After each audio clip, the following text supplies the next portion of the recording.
আসসালামু আলাইকুম dear learners, আশা করি তোমরা সবাই ভালো আছো। সময়ের অভাবে কয়েকদিন ক্লাসে আসতে পারিনি। বেশ কয়েকদিন পরে আজকে আবার তোমাদের জন্য একটি গুরুত্বপূর্ণ টপিক নিয়ে আসলাম, যেটা বিং এর ব্যবহার। আজকে শেখাবো বিং এর ব্যবহার, খুবই গুরুত্বপূর্ণ একটি স্ট্রাকচারাল ফাংশন ইংলিশ জানার ক্ষেত্রে।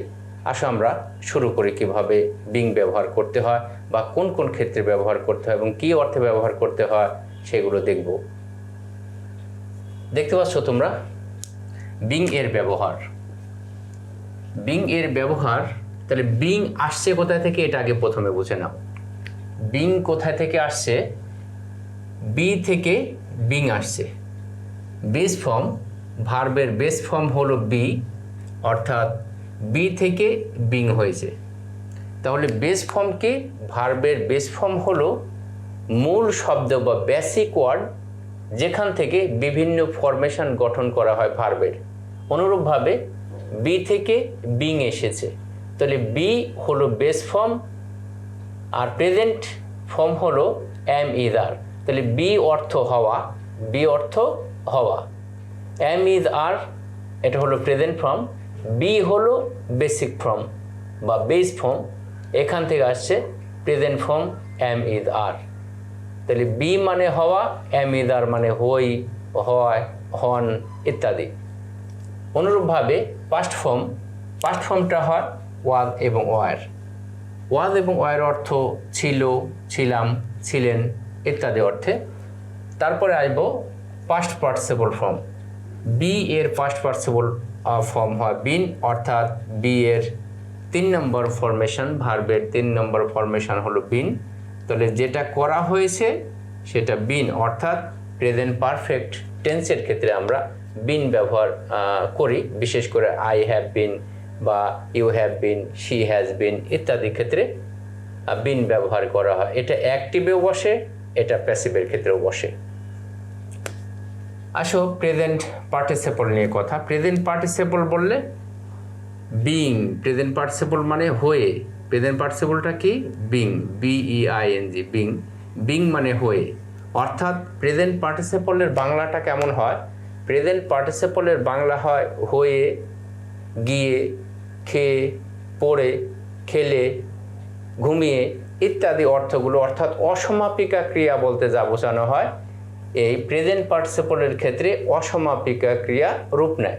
তাহলে বি এর প্রেজেন্ট পার্টিসিপল যেহেতু বিং, তাহলে তার অর্থ হবে হয়ে।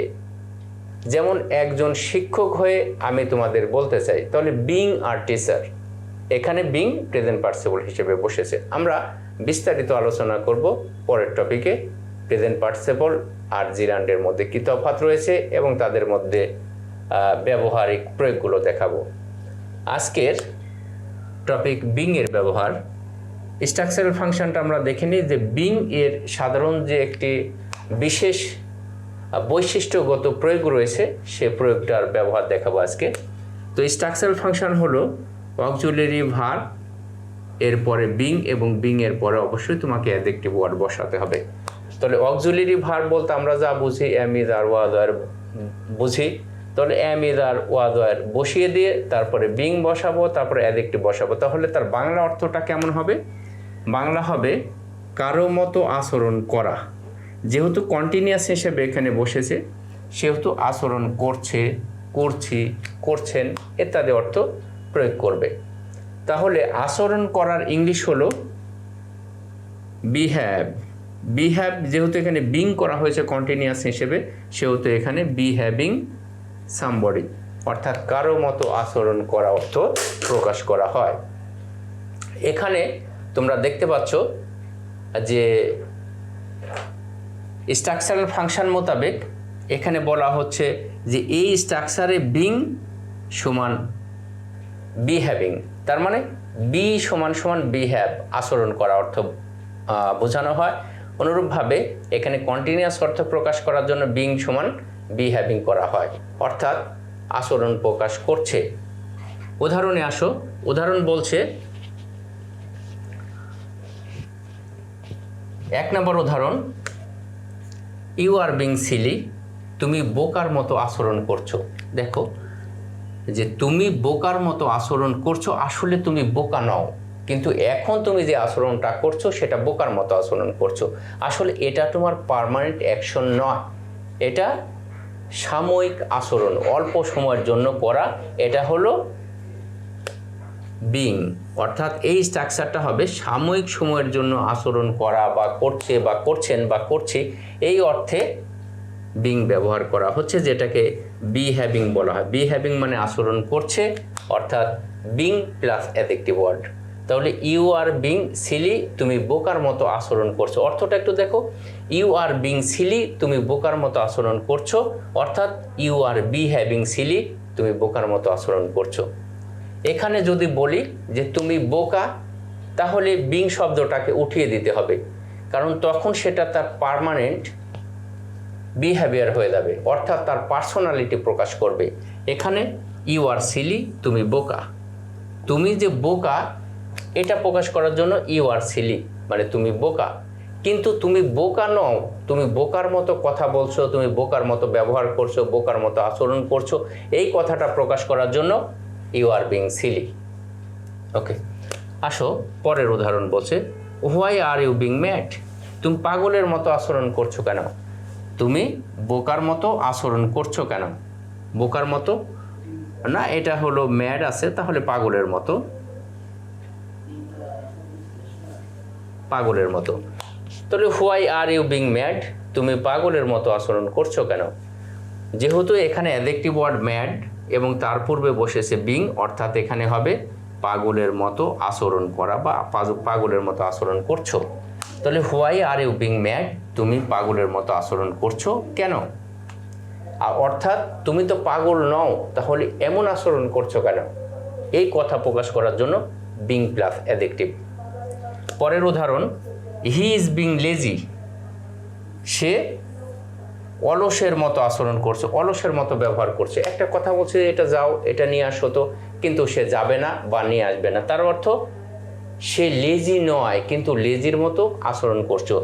হি ইজ বিং লেজি নাও, সে এখন অলসের মতো আচরণ করছে, আসলে সে অলস নয়, সে অ্যাক্টিভ, কিন্তু এখন যা করছে সেটা অলসের মতো। আসো দেখি আমরা পার্মানেন্ট বিষয়গুলো আর টেম্পোরারি বিষয়গুলো নিয়ে একটু কথা বলি। হি ইজ ম্যাড, সে পাগল, সত্যিকার অর্থে সে পাগল। আর he is going to be mad, সে পাগল হয়ে যাচ্ছে। এখানে যদি বিং অর্থ বসে হি ইজ বিং ম্যাড, সে পাগল হয়ে যাচ্ছে না, সে পাগল হয়ে যাচ্ছে না, বরং সে পাগলের মতো আচরণ করছে। কিন্তু he is going to be mad, সে পাগল হয়ে যাচ্ছে, অর্থাৎ এক অবস্থা থেকে আরেক অবস্থায় যাচ্ছে, এজন্য গোয়িং টু বি ম্যাড, পাগল হয়ে যাচ্ছে। আর যদি বলি হি ইজ বিং ম্যাড, তাহলে সে পাগলের মতো আচরণ করছে। হি ইজ বিং ম্যাড, অর্থাৎ বিং বলতে বি হ্যাভিং করা অর্থ বোঝাচ্ছে, অর্থাৎ ব্যবহার করা বা আচরণ করা। আর এই স্ট্রাকচারে দেখতে পাচ্ছ, এই স্ট্রাকচারের ক্ষেত্রে বিং যে অর্থে বসে ঠিক একই অর্থে বি হ্যাভিং ব্যবহার করা হয়। বি হ্যাভ মানে ব্যবহার করা, বি হ্যাভিং মানে ব্যবহার করছে, দ্যাট মিন্স বিং। এই অর্থে এই স্ট্রাকচারটি প্রয়োগ করা হয়েছে। এই স্ট্রাকচারটি তোমরা মনে রাখবে, তাহলে এরকমভাবে স্পোকেন ইংলিশের জন্য হাজার হাজার লক্ষ লক্ষ সেন্টেন্স তোমরা বলতে পারবে এবং করতে পারবে অতি সহজেই। আশা করি এই অংশটুকু তোমরা ক্লিয়ারলি বুঝতে পেরেছো। আমরা এখন করব বিং এর অন্য দুটো ব্যবহার, যেটা করেছিলাম বিং এর ব্যবহার হলো বি হ্যাভিং এর মতো। এবার করব কন্টিনিউয়াসের ক্ষেত্রে প্যাসিভ ভয়েসে বিং এর ব্যবহার। তাহলে কন্টিনিউয়াস টেন্সে প্যাসিভ ভয়েসে বিং এর ব্যবহার আমরা করব। এক নম্বর উদাহরণ দেখো, the Padma bridge is being repaired today, আজ পদ্মা সেতু মেরামত করা হচ্ছে। তাহলে the Padma bridge is being repaired, অর্থাৎ ইজ অক্সিলারি ভার্ব হিসেবে সাথে বিং বসানো হয়েছে, ইজ বিং এবং V3 ভার্বের পাস্ট পার্টিসিপল ফর্ম ব্যবহার করা হয়েছে, করে এটা প্যাসিভ মোড দেখানো হচ্ছে। The Padma bridge is being repaired today, আজ পদ্মা সেতু মেরামত করা হচ্ছে। যদি এটার অ্যাক্টিভ ভয়েস লিখি তাহলে কি হবে? যদি এটাকে অ্যাক্টিভ করি তাহলে someone or somebody is repairing the Padma bridge, এইভাবে হবে। 2 নম্বর উদাহরণ, you are being taught the use of being now. এখানে বলছে ইউ আর বিং টট, তোমাদের শেখানো হচ্ছে the use of being now, এখন বিং এর ব্যবহার। তাহলে দেখো বাংলাটা লিখে দিয়েছি, তোমাদের এখন বিং এর ব্যবহার শেখানো হচ্ছে। তার মানেও এখানে দেখতে পাচ্ছ যে বি এবং বিং সহযোগে অক্সিলারি ভার্ব ব্যবহার করে প্রিন্সিপাল ভার্বের V3 করা হয়েছে এখানে, টিচ টট টট। অনুরূপভাবে এইটাকেও যদি অ্যাক্টিভ ভয়েস করি বা অ্যাক্টিভের প্রয়োগ দেখাই, তাহলে I am teaching you the use of being now. Okay, 2 নম্বর প্রয়োগ এবার দেখব বিং এর স্পেশাল যে 2 নম্বর প্রয়োগটি রয়েছে। এটা গেল 1 নম্বর প্রয়োগ, এটা 2 নম্বর প্রয়োগ, যেটা আমরা আগে করেছিলাম বিং এর ব্যবহার বি হ্যাভিং এর মতো। এখানে প্রেজেন্ট পার্টিসিপল হিসেবে বিং এর ব্যবহার। প্রেজেন্ট পার্টিসিপল আগেই বলেছি, প্রেজেন্ট পার্টিসিপল যখন হবে তখন তার অর্থ হয়ে যাবে অসমাপিকা ক্রিয়ার মতো। যেমন আমি স্কুলে গিয়ে, আমি বইটি পড়ে, আমি ক্রিকেট খেলতে গিয়ে, অথবা আমি কোনো কিছু করে, খেয়ে, পড়ে, বলে ইত্যাদি কথা প্রকাশ করার জন্য অসমাপিকা ক্রিয়ার ক্ষেত্রে আমরা প্রেজেন্ট পার্টিসিপল ব্যবহার করে থাকি।